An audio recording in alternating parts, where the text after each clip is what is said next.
What's up guys, it's me Rhoku back with some League content, and this video has been a long time coming. Now the entire time I've made League videos, I've been getting asked the exact same question over and over again. Rhoku, how do I carry my teammates? And that's what we're going to try to address in this video. But before we get into it, two things. Number one, what do you think of the glasses? Are they cool? I kind of need them now. Do they fit with the whole black and red theme I got going on? And second, I got to take a few minutes to basically explain the point of the video because it does get a bit more complicated. I know that the question, how do I carry my teammates, sounds simple, but it tackles how you view the entire game like as a whole. If you genuinely ask that question and actually want like an answer that will fix your problems, then your perspective of the game is fundamentally flawed. So with this video, on top of offering advice to the original question, I'm also going to be offering ways you can fix your mentality so that you can basically have the right mental for the game. Because let's face it, if you don't have the right mindset, it doesn't matter what advice you absorb, it'll just bounce right back off and you'll be right where you started with zero progress. Okay, you gotta have the right mental to improve at this game. The fundamental issue when it comes to asking such a question is that you should not be looking for ways to carry all the teams you've ever had. You should be looking for ways to carry each team for each game. Think of League of Legends like chess, okay? In chess, every single position is its own puzzle that you have to think through and find solutions for. Same deal with League, okay? The sheer amount of positions that you can get in League of Legends is honestly why it's so successful, because no one match is like another match. So let's say you're winning lane and your ball lane just dies, like solo dies just 2v2, right? You shouldn't just tilt grief and then just type.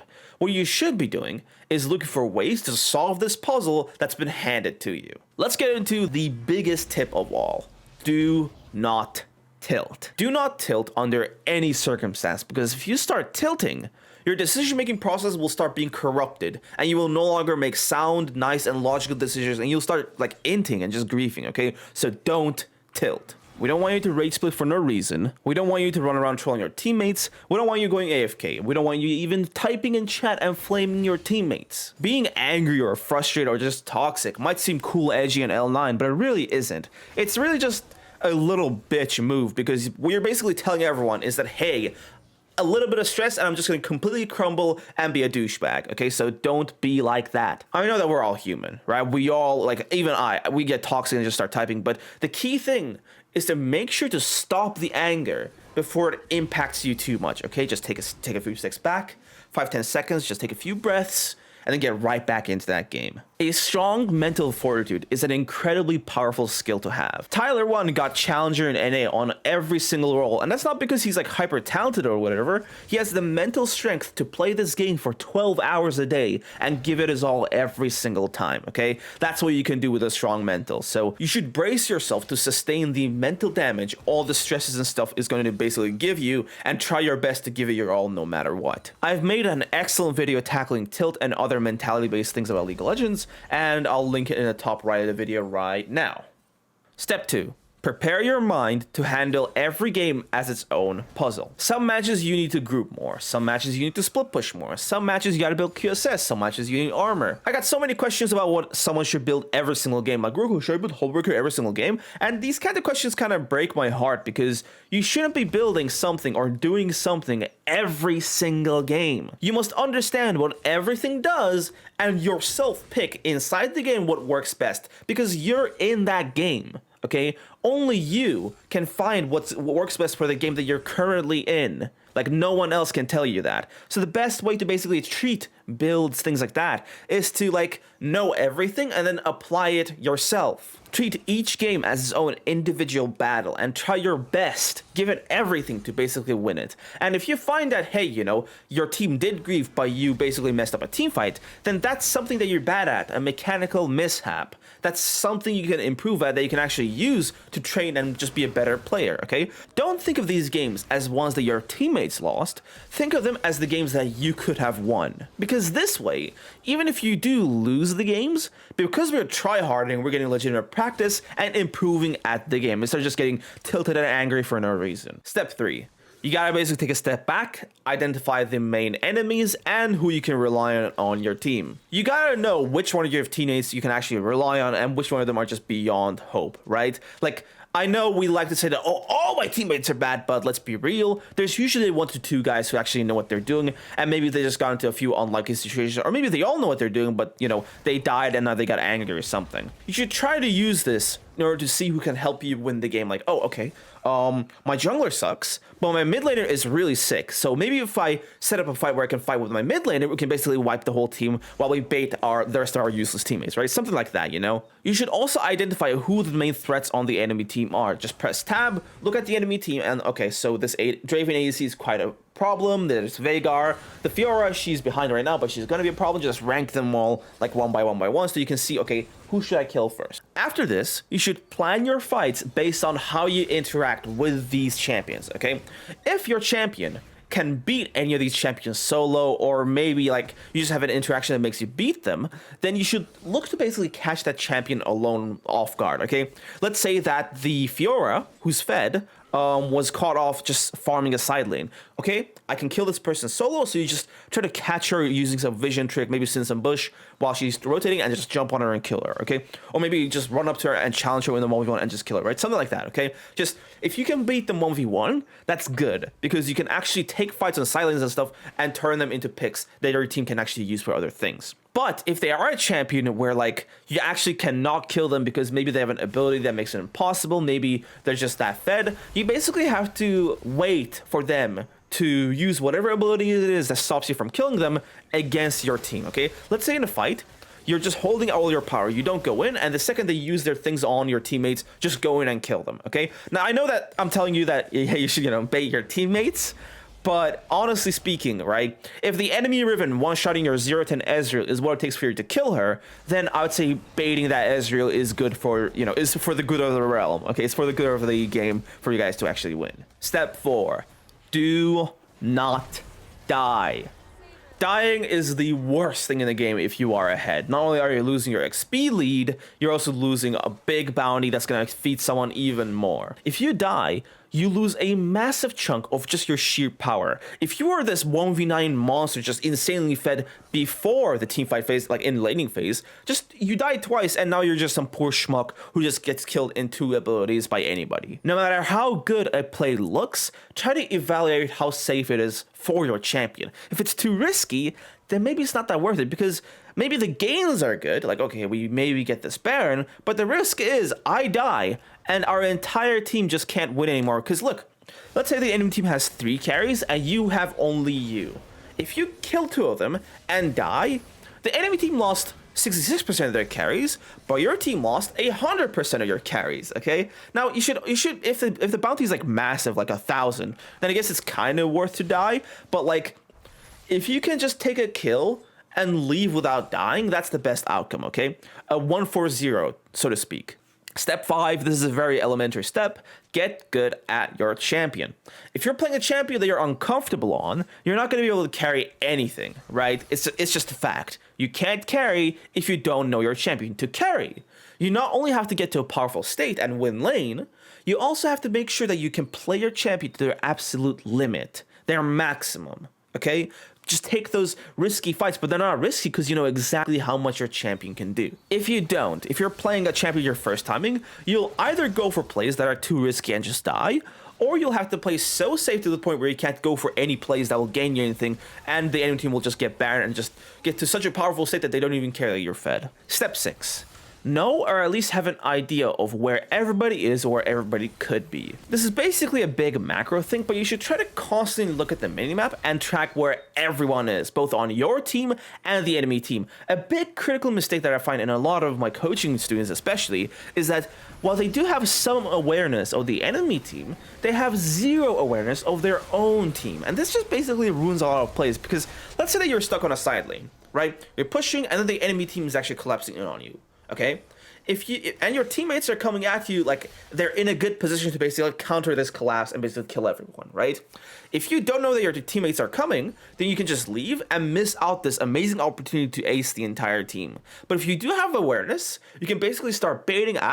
They dive in on you. You're Trinity with ult survive 5 seconds, and then your team comes in and just completely just crashes into the enemy team, killing everyone. Okay, it's like even in team fights, like you can count on maybe like support Soraka. It's like if you run towards her, you'll get a healing. Things like this, okay? You gotta know where your teammates are, so you can actually move your position to use these teammates, even though, like, they might not be the best at what they do, but if you kind of just hint, hit this guy, then they'll eventually hit that guy, right? It's like you can basically manipulate your teammates into doing the right thing if you kind of position properly. Try to have an idea of where every single enemy champion is, and if you don't know exactly, just guess, okay? Just guess based on the knowledge you've already detected up until now. And by the way, this knowledge, the source of it is just the minimap. Just look at the minimap, look at how the enemy champions are moving. Let's say if the enemy mid laner wards the bottom side of that brush, that means that maybe the jungler is on the top side because, you know, their top side is clear, right? Just small things like that they should be trying to pick out, okay, the enemy jungler might be here. Or if you're side laning, just look at, okay, the enemy team is not pressuring anything, so they're collapsing in on me, okay? Just look at the map constantly and guess where the enemy teammates are. I have a great video on macro that I've created. You can check that out, top right of the screen. This way, yeah, as usual. Check it out. Step 7. If you're playing a champion that primarily carries through team fighting, then you should try to keep your cool so that you can actually detect the best opportunities in fights at all times. You should never just lose your mind. One of the worst things in newer players is that the second the team fight starts, they just lose their mind and just hit whoever's right next to them until either they or the enemy dies. Like, this is obviously not a good way to win fights because there's literally no thinking involved. You can't just press buttons. You gotta do things.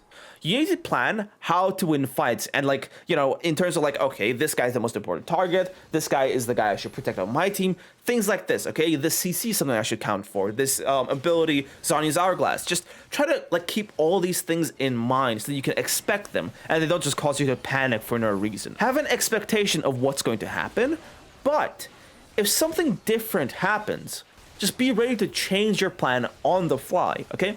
Let's say that you're playing Darius, right? You're stacking all this meathead because you want to get 5 stacks, and then the enemy assassin Talon try to kill your ADC, but then he just got basically one shot, but he has like 50 HP left, right? And he's trying to get away from like your ADC. Instead of keep like stacking all this meathead, just walk up to that Talon and press R. You have Noxy Might, now you can kill everyone, okay? These are the kind of small teamfight things that you have to be ready to basically detect with your eyes as soon as they pop up and react in milliseconds, okay? It happens all the time, even in high elo teamfights where I'm like, okay, like I lose my mind, and then I watch the team fight in the replay review and I'm like, oh my god, there's like 5 different ways I could have carried this fight, okay? It's crazy. You have to basically keep your mind open and just focus, okay? You can't be autopiloting in team fights either, okay? You gotta focus and be ready to just grab these fights and carry them, because even if it's a bad fight, if you're playing the right champion, if you're fed enough, you can actually carry it, okay? You just gotta look for the right opportunities. The last tip I'm gonna give, however, is that you shouldn't really go for every single team fight out there, okay? Some team fights are just stupid and a bad idea, okay? Some team fights just, there's no way you win. Instead of going for some weird saving private Ryan type deal to, you know, help out your griefer jungler who went for a stupid invade, just let them die, okay? You don't want to die for stupid fights made by other people because, like, let's just face it, okay? You're not going to be in the state to carry every single fight. Sometimes you have low HP, sometimes you have a lot of gold, so you should recall, sometimes you don't have your cooldowns, yada, yada, yada. If you yourself are not ready to fight, then you should not fight, because you're the main carry, aren't you? You can't just risk the whole game over like nothing, like even though like you're not ready for it, right? Like I said, deaths are devastating. You don't want to die where you're not fighting at your 100%, like your maximum, okay? Unless the fight is something crucial like the Elder Dragon or something like that, it's okay to just give up the fight and give up whoever's gonna die there, right? It's like, it's just how it is. For those of you who need help refining your team fights, those Darius players, I have a team fighting guide for Darius on the top right of the screen. You go check that out if you want to improve. Let's get right into the next tip. Step 8.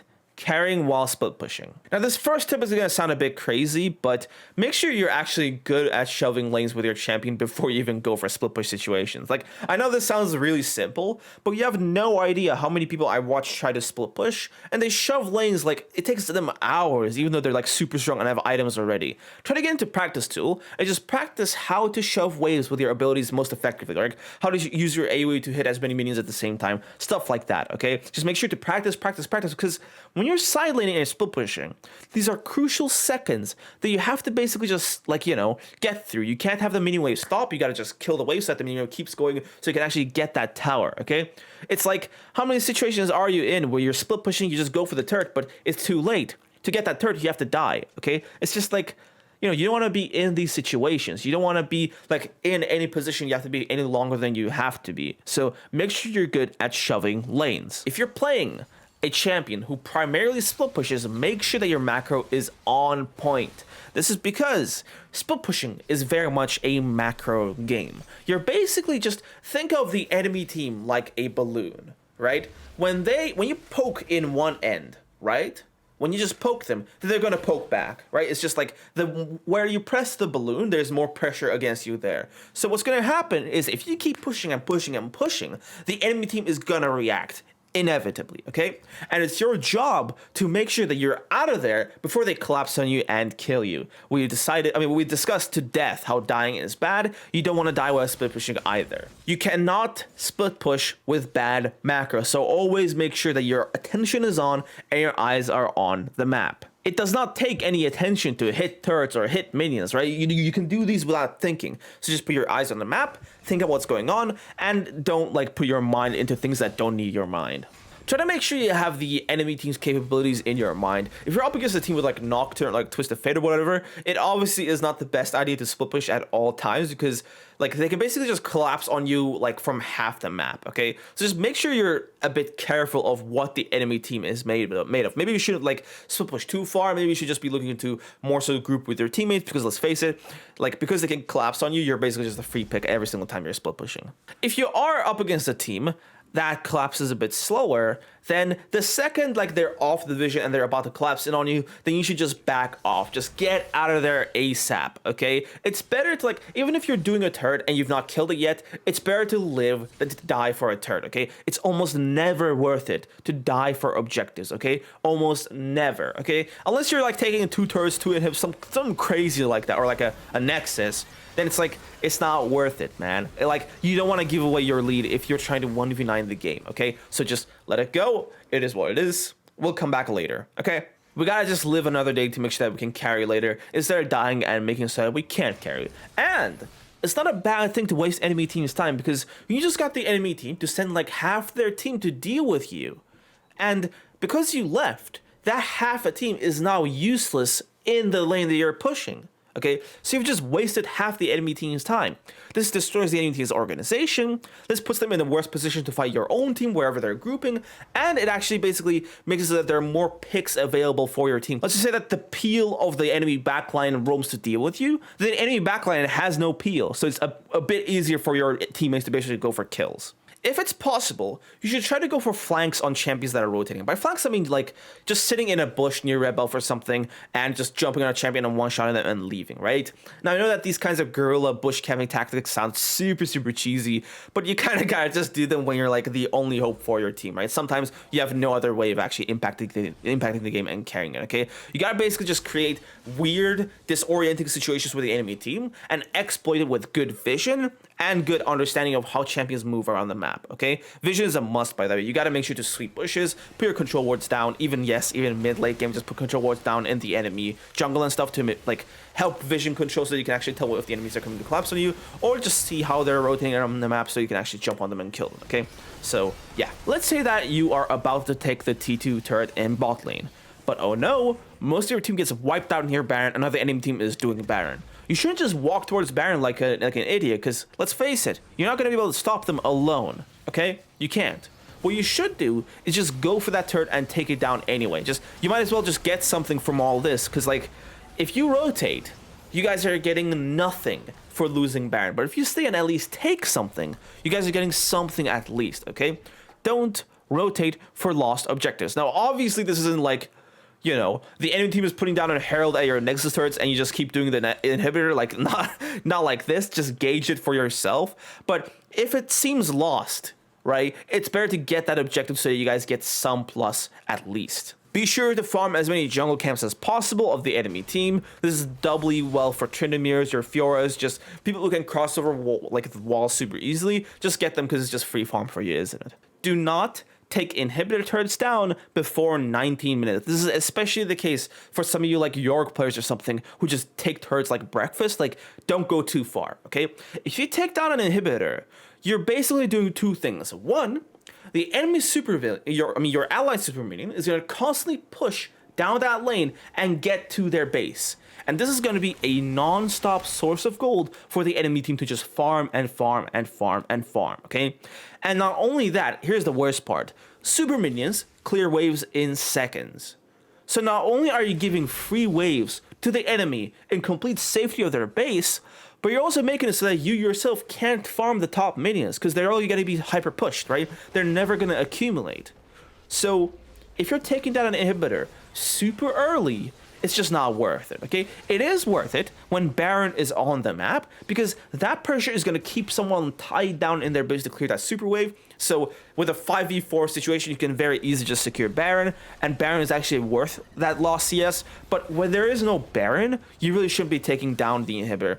I said 19 minutes because after 19 minutes, if you take down the inhibitor, then by the time the supers get to the wave, the Baron should basically spawn already, or like it should be like 20-30 seconds away from spawning.